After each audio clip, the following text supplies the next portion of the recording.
Well, in terms of challenges, Asia is characterized by an intense competition for talent.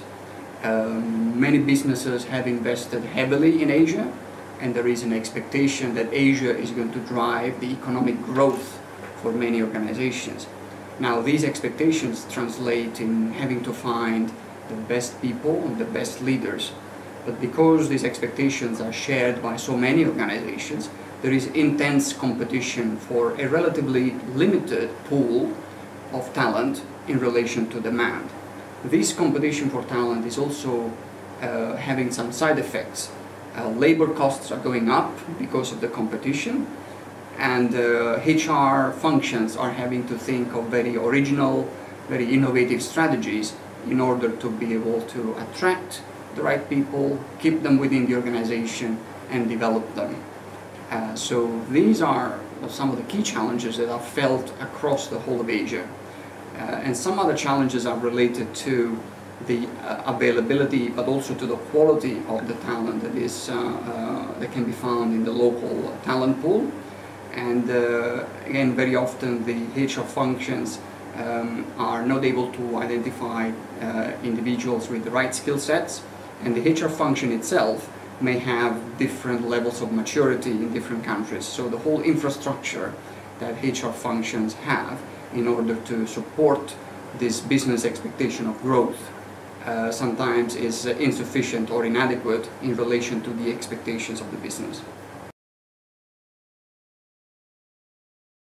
Prioritization for HR in Asia is a big challenge because organizations are growing so rapidly that it's very tempting for HR practitioners to focus on the very tactical, immediate and urgent needs, neglecting the more strategic investments and the more strategic initiatives that will bring benefit in the long term.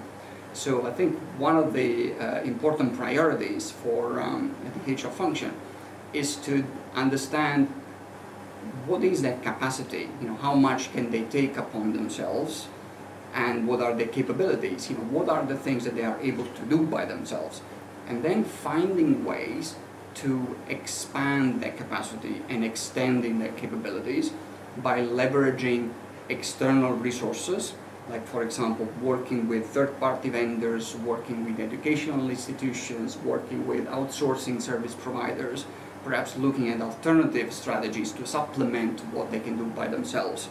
Unfortunately, HR in Asia are having to manage simultaneously the tactical and the strategic priorities, because unless they do that, they will be forever in firefighting mode.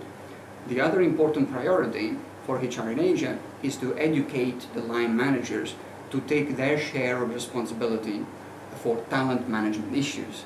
That has been proven to be a very effective strategy, where line managers realize and accept that ultimately they manage the resources on a day-to-day basis. They have a huge impact on being able to attract and retain and develop the people who work for them. And the other important priority for HR is to look at the efficiency, opportunities to improve efficiencies by leveraging technology solutions. Technology is a great enabler for HR because it allows HR to reach out to potential candidates on a global basis, to connect employees into virtual teams across the world. Technology enables organizations to understand through data mining a lot more about where the opportunities and the risks are.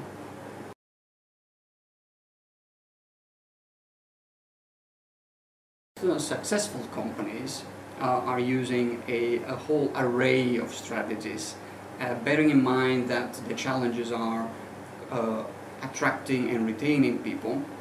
The first important step is to recognize who are these employees. So having in place formal ways and processes and tools to identify who are the top performers, who are the future leaders, who are the people whom we want to retain within the organization. That's a very important first step to establish where do we want to invest our time and our money in terms of retention strategies.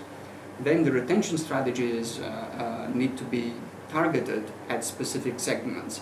a lot of the workforce in Asia is very young, and the successful organizations are having to come up with very diversified strategies, very targeted strategies for different demographic groups.